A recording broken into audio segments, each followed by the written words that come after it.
Good morning.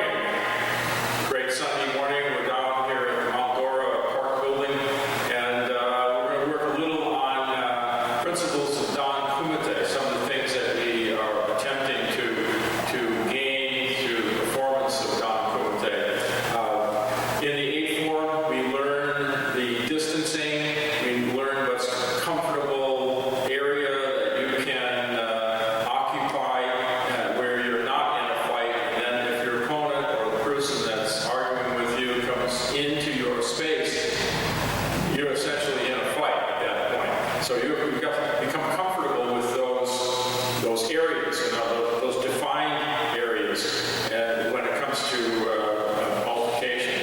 Now, in Dan Kumite, you should have those things in mind. So if I'm facing my partner here, I know where I am safe. At this point, I can't reach him, he can't reach me. So there's got to be a little bit of forward movement. Now, whether he comes into my space or I go into his space, we're in a fight. Because at this distance, I can sucker punch him either with a punch or a kick, and he can do the same for me. So now it becomes a chess game, a cat and mouse game. Who's going to move first? Who is going to initiate the attack? And then what does the uke or the partner does in retaliation, or how he deals with it. In Dan Kumite, this is a drill where you become comfortable with those spaces.